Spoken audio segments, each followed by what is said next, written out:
Ali Bongo Ondimba, depuis hier à Londres, le numéro 1 gabonais prend part à une rencontre de haut niveau sur la lutte contre la criminalité phonique.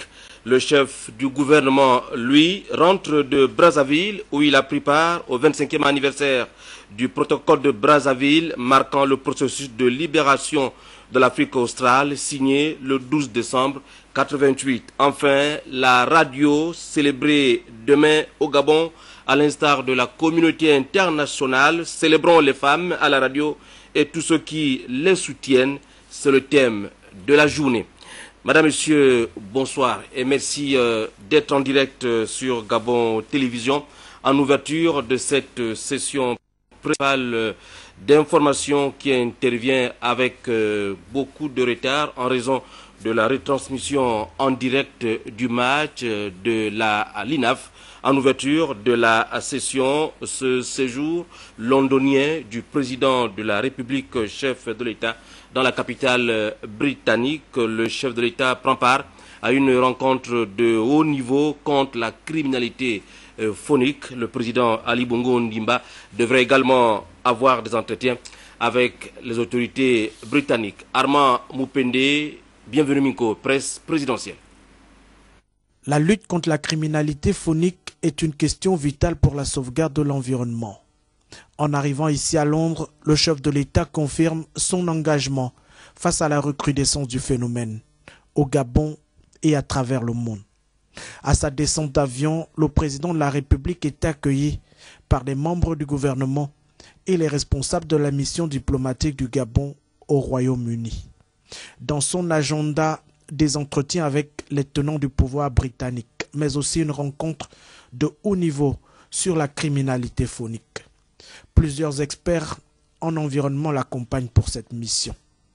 Le séjour de Londres s'inscrit dans la dynamique de soutien à l'effort de lutte contre le trafic illicite des produits de la faune. Dans la capitale britannique, le numéro 1 du Gabon devrait séjourner près de 72 heures. Je vous l'ai dit, 25e anniversaire du protocole de Brazzaville pour la paix en Afrique australe. Les manifestations ont eu lieu hier à Brazzaville, la capitale du Congo voisin. Parmi les invités de marque, le premier ministre gabonais, chef du gouvernement, le professeur Daniel Ona Ondo, représentant le président de la République, chef de l'État, Ali Bongo Ondimba. Voici le point avec Helmut Mutinga, Boulingi, Oliver Antonio, Patrick Demabio, presse de la primature. Le premier ministre chef du gouvernement, le professeur Daniel Onando, est arrivé à Brazzaville, accompagné du ministre de la Défense nationale, Ernest Poepiga. Accueil terminé, place au Palais des Congrès pour les festivités liées au 25e anniversaire du protocole de Brazzaville pour la paix en Afrique australe, couplé avec le 23e anniversaire de la libération de Nelson Mandela. Aux côtés de chefs d'État de l'Afrique du Sud, du Togo et de Sao Tomé et Principe, la présence remarquable du Premier ministre gabonais représentant le président de la République, Ali Bongo Ondimba. Après l'allocution de bienvenue par le maire de Brazzaville, les travaux étaient ouverts par le président congolais Denis Sassou Nguesso et d'entrée, le rappel historique s'imposait. C'était le 13 décembre 1988.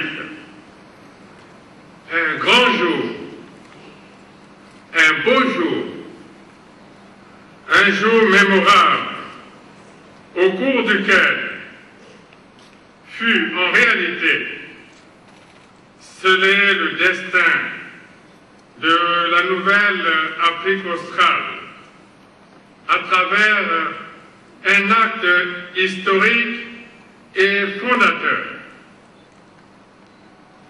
Le protocole de Brazzaville sur la paix en Afrique australe. Ce fut l'épilogue d'interminables et difficiles négociations entre l'Afrique du Sud, l'Angola et Cuba, sous la médiation des États-Unis d'Amérique et l'hospitalité active du Congo. Le protocole de Brazzaville sur la paix en Afrique australe donna lieu aux accords de New York du 22 décembre 1988, ouvrant ainsi la voie au retrait des troupes cubaines de l'Angola, des troupes sud-africaines de la Namibie et du sud de l'Angola, à l'indépendance de la Namibie, à la libération de Nelson Mandela et à l'avènement d'une nouvelle Afrique du Sud, nation arc-en-ciel. Avant de terminer, le président congolais insistait sur l'adéquation paix durable et émergence. Nous sommes ici pour réfléchir aux moyens devant permettre au monde, toujours en proie, un peu partout, à des conflits et à des chaos locaux, de faire de nouveaux bonds en avant vers plus de paix, plus de sécurité collective et plus de progrès. L'Afrique, nous le savons tous, est au centre de toutes les attentions. Elle est au centre de toutes les convoitises. Sa croissance économique, sa jeunesse créative et si prometteuse, sa culture millénaire font de notre continent une nouvelle puissance émergente. Mais pour que cela soit durable,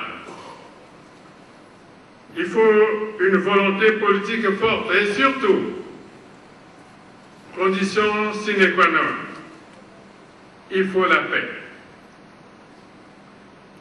Nous sommes ici enfin, en ce jour historique du 11 février, date de la libération de Nelson Mandela, pour saluer sa mémoire immortelle et célébrer son destin unique. Et nous ajoutons qu'avant la clôture, l'événement célébré avec éclat a été marqué par une série d'échanges suscités par des tables rondes relatives bien sûr à la paix sur le continent. Helmut Mutinga Boulingi, Oliver Antonio, Patrick Demabiou. Pour la suite des festivités, des échanges pertinents à travers la projection d'un film sur la paix et l'organisation des tables rondes ont tourné autour des propositions concernant la concrétisation de la paix en Afrique. L'occasion pour le président congolais, Denis Sassou Nguesso, d'insister sur l'intérêt de raviver en permanence la flamme de la paix dans toutes les régions du monde et particulièrement en Afrique. Comme chacun sait, la paix est une quête permanente. Œuvrer à la sauvegarde de la paix doit être le premier de nos devoirs. La paix conditionne tout dans la vie des peuples et des nations. Mais elle est en péril partout, à quelques nuances près. Nos discussions de tout à l'heure ont mis en évidence, entre autres, l'urgence de renforcer les mécanismes qui ont pour vocation de sauvegarder la paix là où, fort heureusement, elle est un acquis indéniable. De consolider la paix là où elle semble fragile, de la restaurer là où elle fait cruellement défaut. Autant d'exigences qui me conduisent à annoncer devant vous,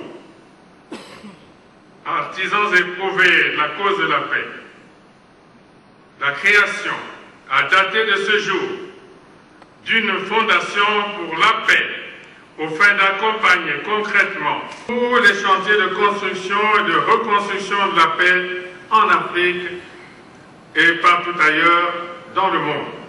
Festivités sitôt clôturées, le premier ministre gabonais, le professeur Daniel Onando, a regagné Libreville.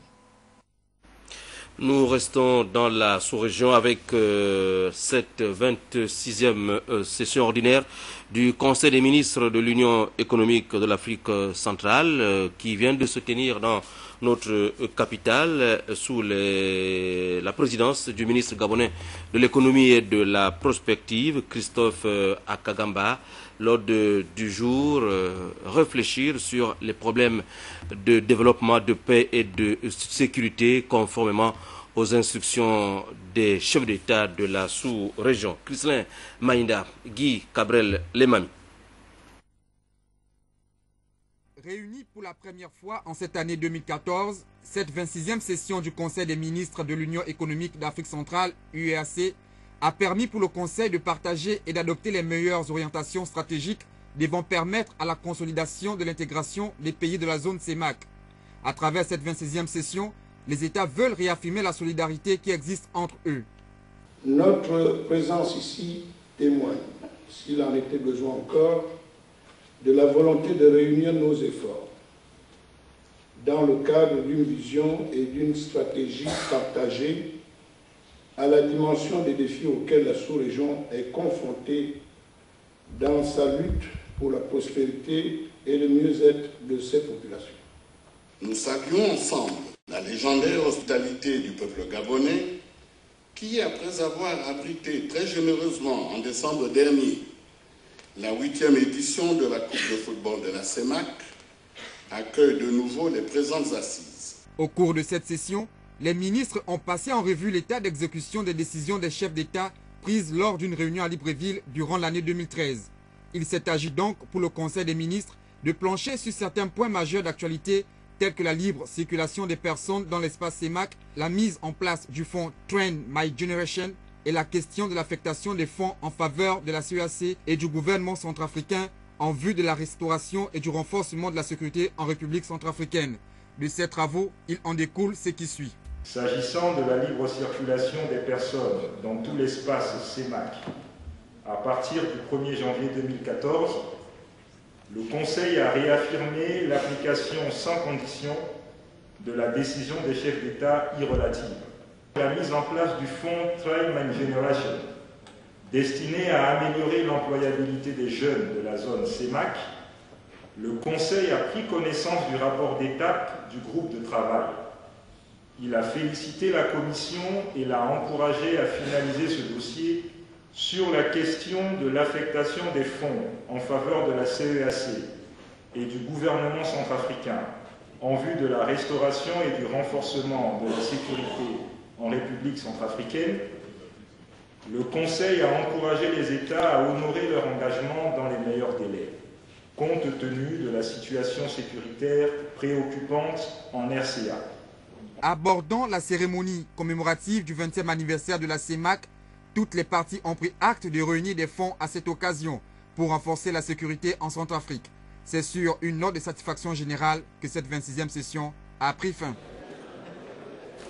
Je vous l'ai dit, célébrons les femmes à la radio et tous ceux qui les soutiennent. C'est le thème retenu pour célébrer demain la journée internationale de la radio, instrument de développement par excellence. La radio continue d'accompagner le monde dans sa quête de transformation socio-politique et économique. Au Gabon, chez nous, la radio est née avec feu le président Léomba. C'était le 28 novembre 1959. La radio dans notre pays a connu des profondes mutations.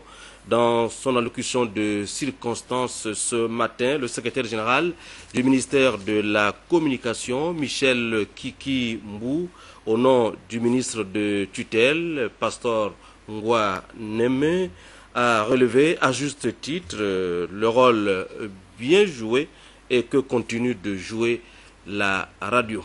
Nous écoutons le secrétaire général du ministère de la Communication au micro de nos reporters Jean-Augustin Zengi et Jean de Dieu Mamboundou. Pour la deuxième année consécutive de la journée mondiale de la radio, je tiens à adresser un hommage mérité à toutes les femmes et à tous les hommes qui ont permis l'éclosion de ce média fédérateur. Plus de 50 ans après sa création, Radio Gabon a été muée en établissement doté de l'autonomie de gestion. La radio nationale a également connu une évolution exponentielle avec la présence d'un satellite de grande importance. Le thème retenu par l'UNESCO pour l'édition 2014 est « Célébrons les femmes à la radio et tous ceux qui les soutiennent ». Un thème en phase avec la politique du chef de l'État qui place la femme au centre de son action politique. Les manifestations y relatives auront lieu demain matin, ici même, au siège de Gabon Télévision à la maison Georges Rawiri. À la fin de cette session d'information, vous suivrez l'intégralité du discours prononcé à l'occasion ce matin par le secrétaire général du ministère de la Communication, Michel Kiki Mbou. Les nouveaux maires des 1er, 2e et 3e arrondissements de Libreville dans leurs fauteuils respectifs de commandement depuis ce matin. Les cérémonies d'installation étaient conjointement présidées par le gouverneur de la province de l'Estuaire et le maire central de Libreville, Victor Mundunga, Saint-Yves-Yono. Après les élections et l'installation du maire de Libreville, la logique habituelle s'imposait. La prise de service ou fonction officielle des nouvelles équipes chargées d'assurer au quotidien le service décentralisé de proximité.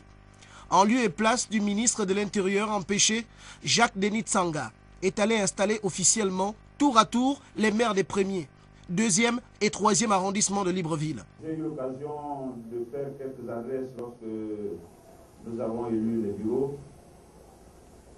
Il faut se rappeler qu'on est élu à la mairie pour servir la communauté, essentiellement la communauté. Et nos comportements de tous les jours doivent présider à cette maxime. Les problèmes de moyens, on va peut-être les appréhender de mieux en mieux, et pour que les arrondissements se plaignent moins, mais je ne suis pas chargé de régler ça. Et je pense que c'est une nécessité dont tout le monde est parfaitement imprégné. Avec ses principaux collaborateurs, Rose Christiane Osuka Raponda, l'édile de Libreville, a pris part à toutes ces cérémonies. Je vous installe dans vos fonctions de maire du 1er arrondissement de Libreville, maire du 2e arrondissement de la commune de Libreville, maire du 3e arrondissement de la commune de Libreville. À chaque étape, les maires sortants ont recommandé à leurs anciens collaborateurs l'humilité, le service bien fait, la franchise, la collaboration et l'efficacité dans l'action avec les maires rentrants. Hommage fut rendu aux désormais anciens maires. Avant de partir, les sortants ont su présenter à leurs successeurs les dossiers urgents qui les attendent, parmi lesquels l'épineux dossier de l'état civil, la rupture des stocks de registres, la rupture des timbres, le retard de livraison des livrets de famille et mariage. À l'endroit des maires entrants, Jacques-Denis Tsanga, le gouverneur de l'Estuaire, a recommandé l'efficacité et l'humilité. Message bien reçu, les nouveaux maires d'arrondissement ont pris bonne note. Pour traduire que, à leur place, ils sont les gestionnaires immédiats de l'environnement proche, l'environnement de leur arrondissement, et qu'à ce titre, disait-il, il fallait de l'abnégation, de l'engagement, beaucoup d'humilité, beaucoup de tolérance, beaucoup d'ouverture. En présence de leur personnel, des amis sympathisants et usagers, les nouveaux maires ont porté leur principal attribut de fonction, l'écharpe vert, jaune et bleu. Tour à tour, au 1er arrondissement, ce fut Joseph-Marie Bousengue, André Fernand, Victor Foster et Joséphine Magandji Koussou. Au 2e arrondissement, Alexis Bengon, Aurélien Nkogebe-Kale et Ian Alain Ignace. Au 3e, le respect du genre était à l'honneur, avec Edwige Pulchéry Andemo Bam. Elle reste en poste, avec à ses côtés désormais Jean-Jacques Bungoto et Rufin Boulingui. Pour Tsanga et Osuka Raponda, c'était la première phase. des séries d'installations des nouveaux maires d'arrondissement de Libreville. Pendant ce temps, le président de l'Union pour la Nouvelle République, l'UPNR, Maître Louis Gaston Maïla, animait une conférence de presse à son siège de Montagne-Sainte face aux hommes et femmes des médias. Louis Gaston Maïla est revenu sur les décisions du contentieux post-électoral, la libre circulation des personnes et des biens dans la sous-région et la récente sortie du PDG de l'ancien ministre des Affaires étrangères sous Omar Bongo Ndimba, M. Jean Ping. Ces propos sont recueillis par Ahmed Mouyaka et Jean de Dieu Mambundu. Mesdames et messieurs, que nous étions là dans un contentieux post-électoral, pas dans un contentieux pré-électoral. Nous ne demandions pas qu'on annule une liste, nous ne demandions pas qu'on empêche une liste de compétir, nous demandons d'annuler une élection qui avait déjà eu lieu. Et les dispositions légales à respecter sont l'article 122 du Code électoral, encore une fois que j'ai des raisons de connaître, sont l'article 72 de la loi sur la Cour constitutionnelle. J'étais là quand un ministre de l'opposition a proposé le code de la nationalité. Mon ami Raimondo. Dans ce code de la nationalité, il y a des barrières. Si, après cette ouverture, nous devons ajouter encore la libre circulation, mais demain matin, il y aura ici, bientôt, 60% d'étrangers contre 40% des Gabonais. Aujourd'hui, ils ne sont pas 20%, ils sont 42%. Monsieur Pink, que je connais, que j'ai des raisons de connaître, a tout à fait le droit de se réclamer de l'opposition. D'autres avant lui, dont votre serviteur, dont ceux qui le condamnent là, ont été des collaborateurs du président Bongo Père et sont allés dans l'opposition. Pourquoi M. Ping n'aurait-il pas le droit de le faire? Moi j'ai dit, il a tout à fait le droit. J'ai dit seulement une chose, c'est que je ne suis pas surpris. Je ne suis pas surpris, connaissant Jean Ping, connaissant le parcours qui est le sien, qu'il ne puisse pas se reconnaître dans ce qui nous sert de pouvoir aujourd'hui. C'est son droit. Personne n'a la clé qui ouvre la maison opposition. Personne n'est le chef de cette opposition pour dire tous ceux qui ont des cheveux blancs n'ont pas le droit de venir, tous ceux qui ont les cheveux blancs sont les bienvenus. Donc personne n'a le droit de ne pas reconnaître à Jean Ping le droit d'aller dans l'opposition. Je vous dis seulement que je ne suis pas surpris. Et il y a d'autres familles dans cette opposition qui sont prêtes à accueillir Jean Ping. Rien à voir avec la politique, poursuivons avec le lancement des travaux de la commission de pilotage de la stratégie nationale d'Industrie 14, vous le savez, a été baptisée celle de la réalisation des projets de la mise en œuvre des réformes initiées par le chef de l'État. Biogou Mikala, Yvette Okosa. Plusieurs responsables de l'administration publique et privée se sont retrouvés dans un hôtel de la place dans le cadre du lancement des travaux de la commission de pilotage de la stratégie nationale d'industrialisation. Occasion mise à profit par le directeur général de l'industrie pour faire l'économie de ce projet. Nous avons décliné l'année dernière un plan opérationnel Gabon, le pilier Gabon industriel, en une stratégie qui consiste donc à développer 5 secteurs que nous considérons comme prioritaires et pour lesquels le Gabon a un avantage comparatif. Donc il s'agit des mines, du bois, de l'agro-industrie et de la pêche.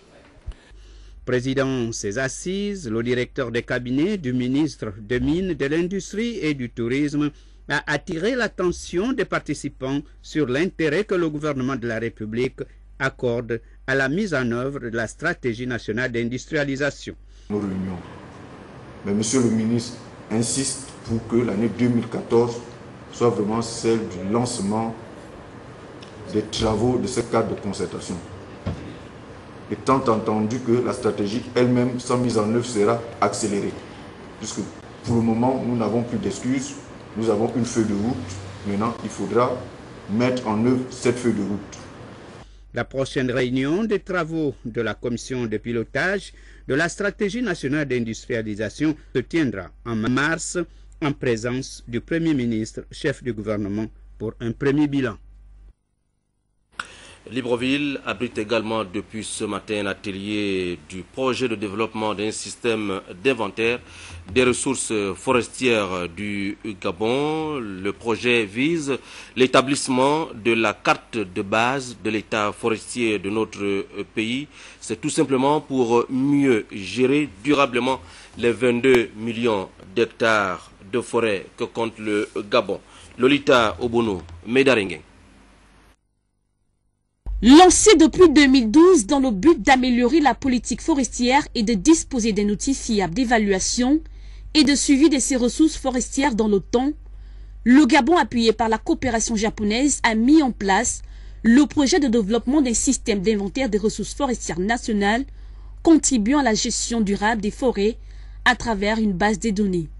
La gestion durable et optimale de cette richesse requiert au préalable un inventaire exhaustif et approfondi de son potentiel et sa valeur en termes d'essence ligneuse, commercialisable ou non, des produits forestiers non ligneux, de faune, etc.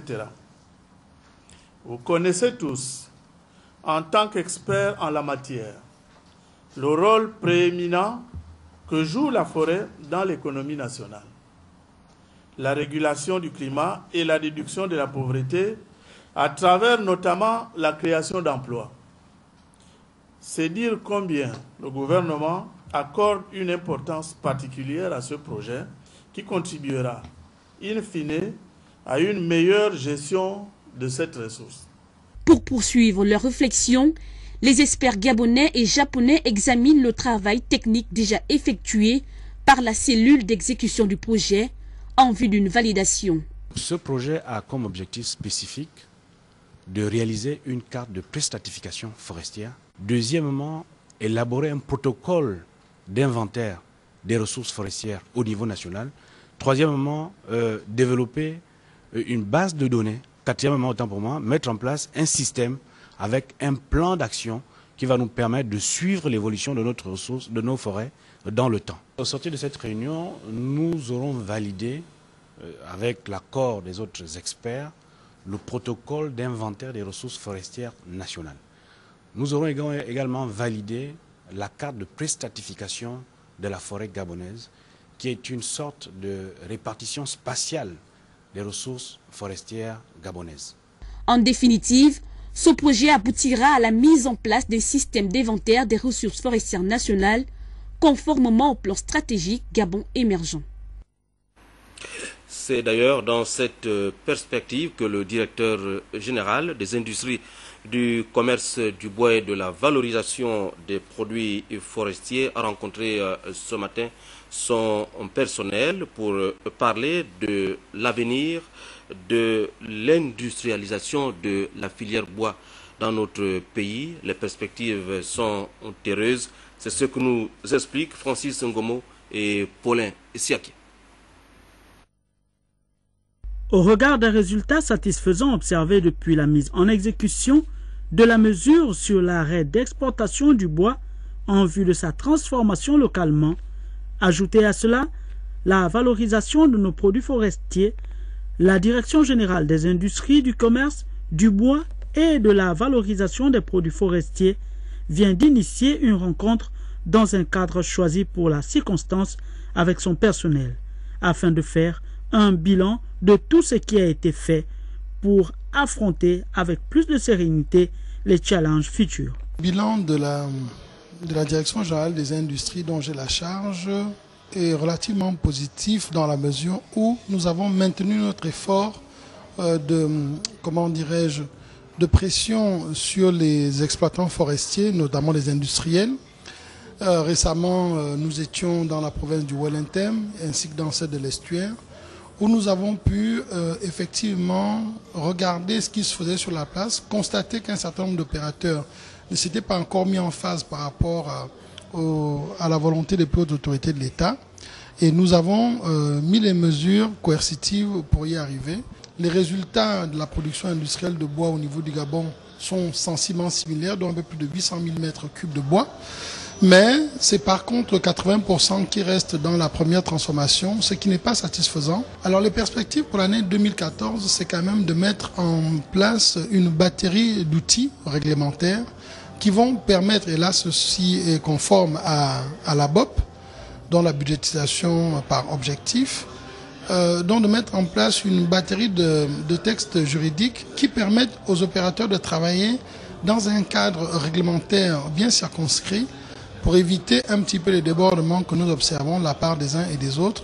Le secteur forestier étant l'un des piliers sur lesquels les autorités de notre pays s'appuient pour sa croissance économique, au même titre que le pétrole, l'initiative de la Direction générale des industries, du commerce, du bois et de la valorisation des produits forestiers s'attelle à booster notre secteur forestier afin de converger vers une réelle préservation de ses ressources par les opérateurs économiques du secteur et par les communautés qui y vivent en respectant le code forestier. Sur un tout autre plan, l'Université africaine de management, fleuron de l'Université gabonaise, a reçu ce matin le soutien de l'ambassade de Chine et c'est l'épouse de l'ambassadeur, Madame Yang Baozen, qui s'est rendue sur place. Là-bas, elle a pu se rendre compte des filières de formation mises en place et en cours depuis quelques mois. Christelin Maïnda et Cabrel Lemami nous apprennent aussi que l'épouse de l'ambassadeur a remis à l'Université africaine de management un lot de manuels d'apprentissage du mandarin dans cette université qui forme déjà plusieurs étudiants en la matière. Regardez.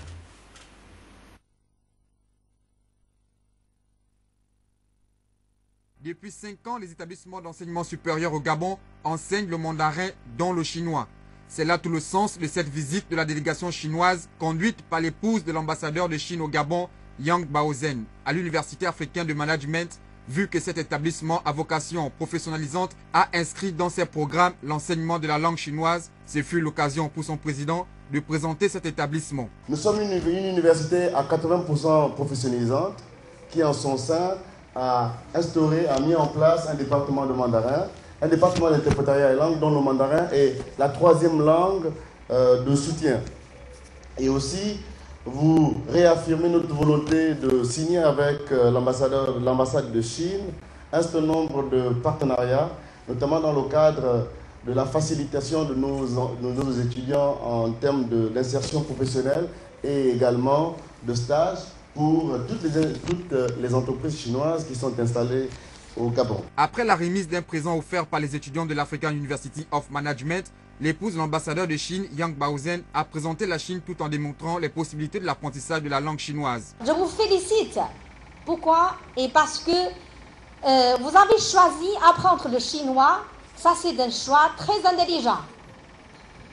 Et ça, c'est une décision très intelligente de la part de l'université, le président, des profs, et aussi tous les étudiants et aussi vos parents.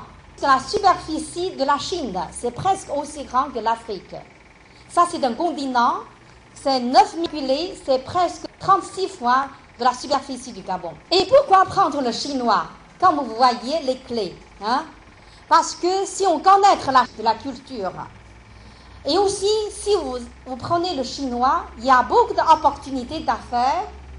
Et aussi, alors, on peut faire beaucoup d'amis avec les instruments de la langue étrangère.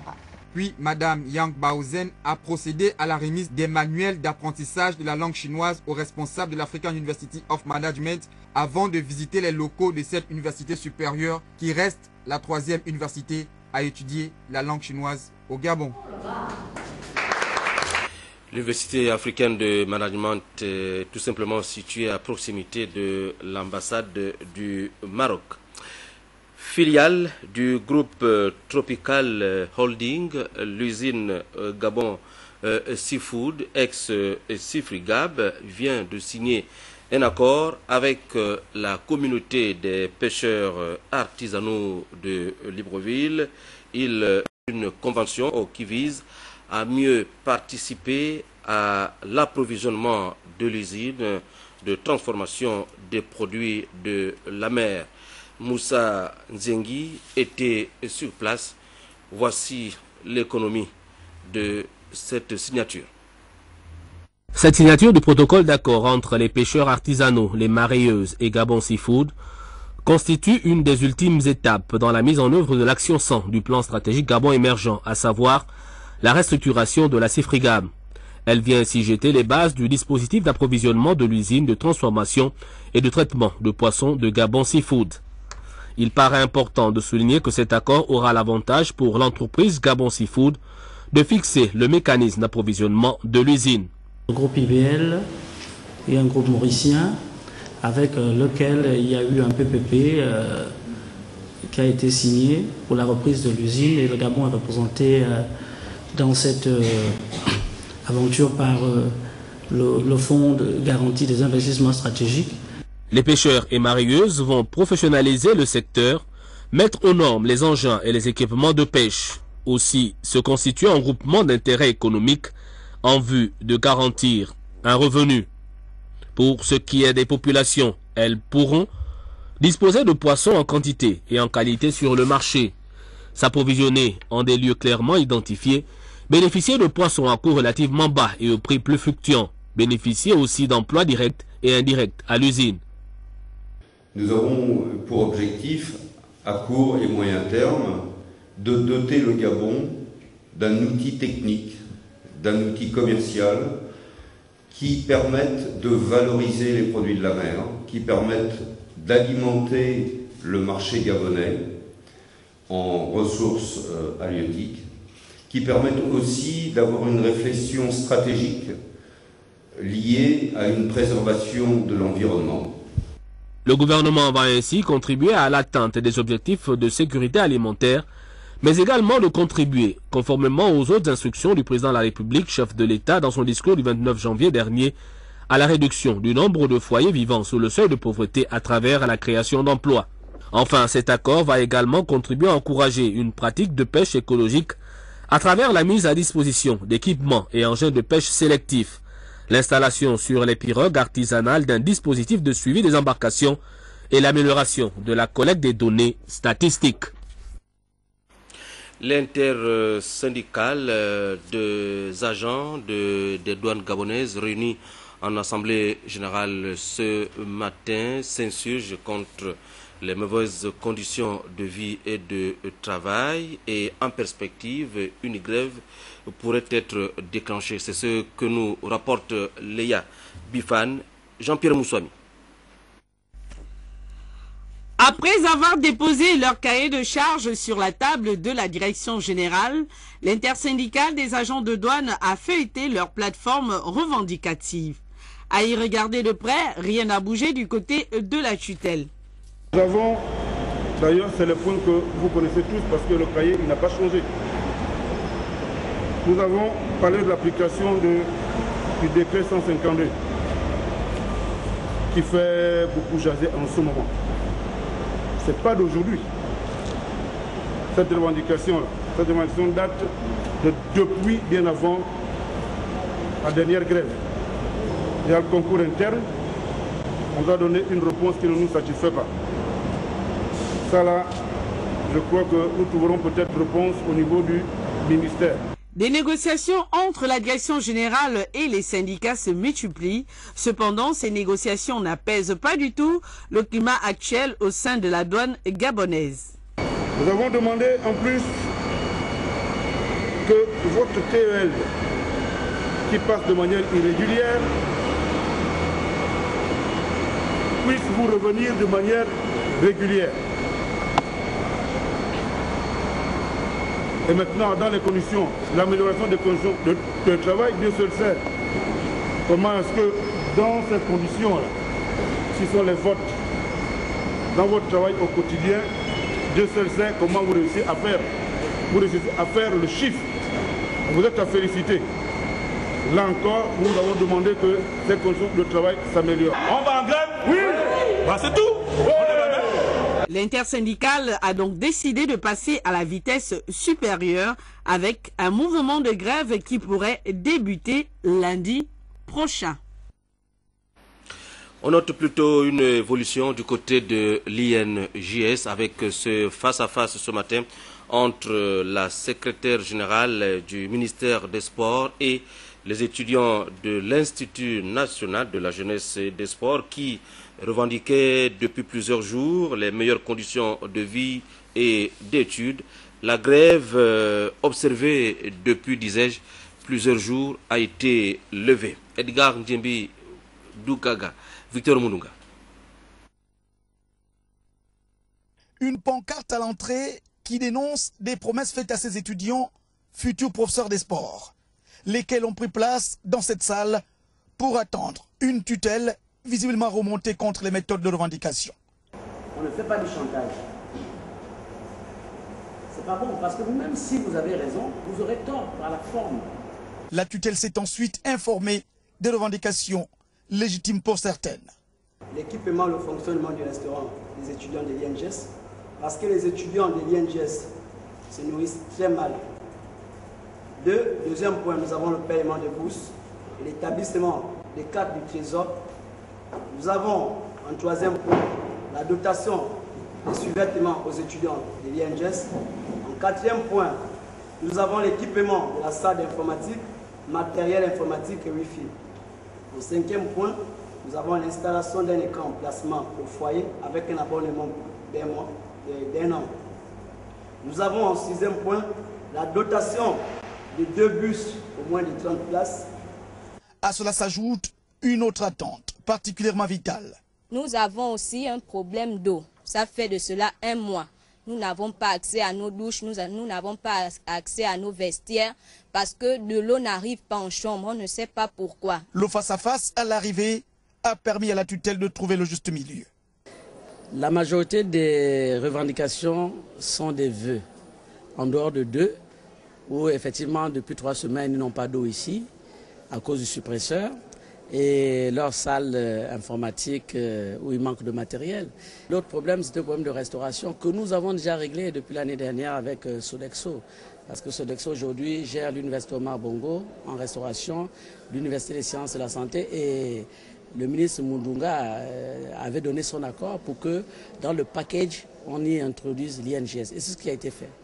Une conclusion tirée par les deux parties, c'est-à-dire la secrétaire générale du ministère de la Jeunesse et des Sports et les étudiants de l'Institut national de la Jeunesse et des Sports. Les revendications sont pour la plupart légitimes, mais les étudiants n'avaient pas besoin de se mettre en colère, donc le portail ne sera plus barricadé. Ici à l'Institut, Edgar Djembi Doukaga et Victor Moundunga. Avant la page des sports, allons-y au 2e arrondissement de la commune de Libreville où le député PDG de cette circonscription politique, toujours proche de ses électeurs, s'est retrouvé avec ces derniers à la faveur des retrouvailles exceptionnelles marquées par la remise par Aurélien Ntuntum d'importants dont Charles Obamondo, Prestine, Ngoyman. Le couteau est passé par là pour égorger, dépecer 2 bœufs offerts gratuitement par l'honorable député du premier siège aux populations du 2e arrondissement, sa circonscription politique. De la viande fraîche pour célébrer en toute convivialité les débuts de l'année 2014. Sur les détails de cette opération, l'honorable Aurélien Ntuntum précise. Depuis la nouvelle année, j'ai décidé de souhaiter la bonne année aux populations de ma circonscription politique et ainsi j'ai offert 3 bœufs aux populations résidant à Plein-Oriti, Cocotier Sud et à Toinbé Petit Oyem. Aujourd'hui, je profite de l'opportunité que ces populations-là me donnent pour me présenter les vœux, pour offrir maintenant aux autres quartiers comme le boulevard Triomphal, les populations qui sont derrière SOS Médecins, Nkembo, Cocotier Nord et Messanza, 2 bœufs également. A noter que cette action de bienfaisance, très appréciée par les bénéficiaires, a suscité quelques grincements de dents. Par endroits, les équipes chargées de procéder au partage ayant brillé par certains manquements, ce que regrette quelque peu le généreux donateur. Oui, il y a eu un petit problème au niveau de la distribution, mais vous savez, il y a des dizaines de milliers de populations dans ma circonscription politique. Il va sans dire que tout le monde ne va pas recevoir, mais depuis 2012 que nous avons commencé cette opération, ce ne sont pas les mêmes populations qui reçoivent à chaque fois. Cette année, nous avons inventorié un certain nombre de familles et l'année prochaine, il y aura d'autres familles, plus les mêmes. Bon, mais ça aussi on l'explique aux populations.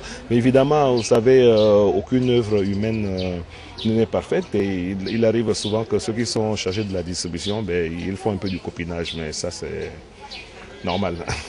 En sa qualité de leader politique dans le 2e arrondissement, Aurélien Ntutum saura certainement calmer les ardeurs des uns et des autres. La sérénité revenue, les populations ne peuvent que dire merci. Et encore une fois, bon appétit.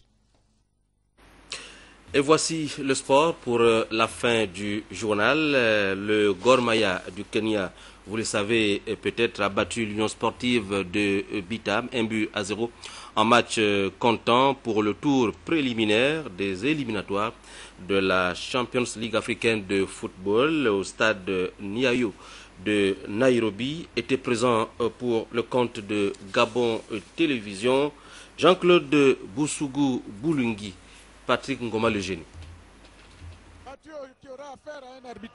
Pas grand-chose à se mettre sous les crampons dans ce match qui a opposé le Gor Mahia du Kenya à l'Union sportive de Bitam. Une rencontre moyenne dans l'ensemble, 2 actions dangereuses en première mi-temps. Notons côté gabonais, l'œil de Excelmé détourné ici en corner par le gardien de but kenyan. La deuxième période sera plus alerte, plus animée. Les 2 attaques vont malheureusement faire preuve de maladresse. 5e minute. Stéphane Bitseki, en suspension, récupère le ballon hors de sa surface de réparation. L'arbitre central sort le carton rouge.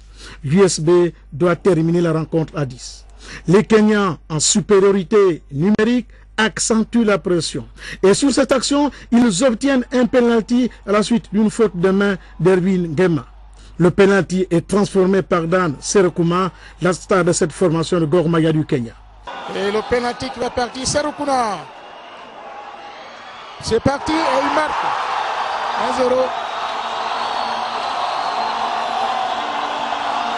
Un score qui ne changera pas jusqu'à la fin de la rencontre. Ça doit être psychologique, même si à 11 contre 11, ils balançaient toujours leur ballon, mais ils n'avaient pas des occasions franches.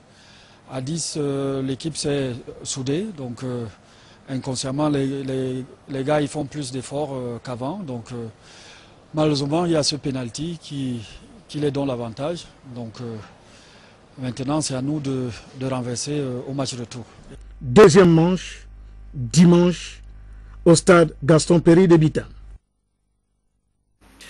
Pour l'essentiel, retenez que le président de la République séjourne depuis hier à Londres, dans la capitale britannique. Ali Bongo Ondimba prend part à une rencontre de haut niveau sur la lutte contre la criminalité phonique. Et puis le chef du gouvernement, le professeur Daniel Onaondo, qui rentre de Brazzaville au Congo, où il a pris part au 25e anniversaire du protocole de Brazzaville, marquant le processus de libération de l'Afrique australe, signé le 12 décembre 1988. Enfin, la radio célébrée demain au Gabon, à l'instar de la communauté internationale. Célébrons les femmes à la radio et tous ceux qui les soutiennent. C'est le thème de la journée, dont les manifestations sont prévues à la maison Georges Rawiri. Ils sont restés tard avec moi, Emmanuel Bekui, Don Philippe Mba Oyono, Yvette Okosa, Laetitia Osia Djoyi, Cherel Annabelle Bungota et toute l'équipe d'antenne qui va vous retrouver demain à 20h. Portez-vous bien.